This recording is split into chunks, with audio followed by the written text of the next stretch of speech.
Episode 21 of Trying British Foods. I live in Manhattan and I have discovered a shop that sells British food items that are not otherwise available in American stores.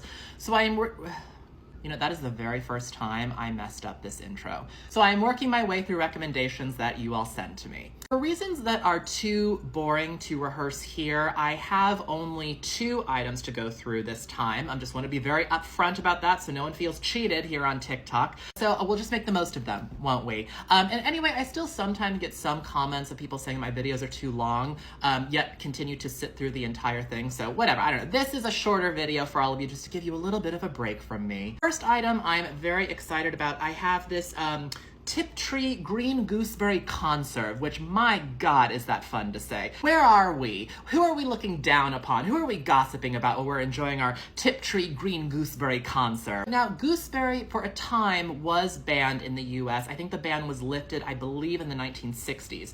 So you can technically get this here now. I certainly would not say that it's common by any means, but I personally have never tried it before, so this will be entirely new for me. I have no idea what this will taste like or what to compare it to. For serving this, I have put this again on what we call an English muffin. I think you might also call it an English muffin. I don't know. There's still back and forth about that. I'm hearing different things. Some people say you do call this English muffin. Some people say you don't. I would think it'd be kind of weird if you did, because we wouldn't call anything like an American biscuit or an American muffin, but whatever. What Americans call an English muffin, this has been buttered and toasted, and I have put the jam on top, so there is butter on this, so you can all just take a breath and sit back and relax. And then I also have these penguin bars. So this is milk chocolate covered biscuit bars filled with chocolate cream. I'll have this after I have my, what was that first product called? I actually can't remember. I know. It was the Tiptree green gooseberry conserve. All right, and so starting with the Tiptree green gooseberry conserve.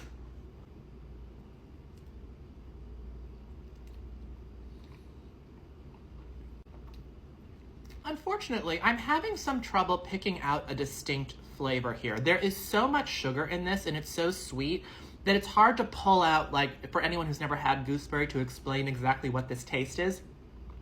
Closest that I could give to an American is, imagine our grape jelly. Imagine it as white grape. So if it was like grape jelly, white grape, with a little bit more sugar and a little bit more actual, fruit taste, that's kind of what it is. But unfortunately, this is not bad, but it's so overwhelmingly sweet that I'm not really pulling a distinct flavor from this on its own.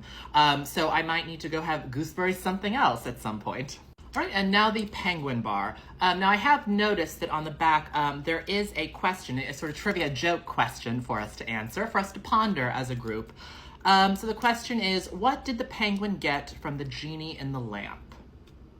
Anyone? The answer is 3 fishes. That is a crime. I'm offended by that before I've even started. That, to me, is completely unacceptable. Quick aside, and I know this is not what anyone is here for, but I've always found it so interesting that Christina Aguilera's debut song is called Genie in a Bottle, not Genie in a Lamp. Since, as this points out, lamps are what genies are typically in, not bottles. But that's another conversation for another time.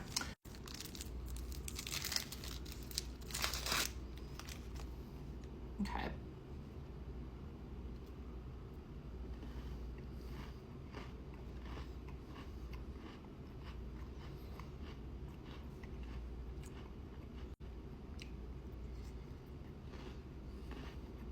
This is interesting. So, as you saw, it very much is chocolate on chocolate on chocolate, but each of the 3 types of chocolate all have a different consistency and a different feeling, which makes this actually really worth it. So if you are a big chocolate lover, I would highly recommend the Penguin. It definitely has enough crunch and enough sweetness to really balance everything out and make this work. So yeah, I like these. I like the Penguin. Why did the Penguin make a fish pun? The answer, just for the halibut. That one's better. That one gets the seal of approval, gold star to the employee at Penguin who came up with that one. That one's really good. Thank you very much for the recommendations, and I'll see you next time.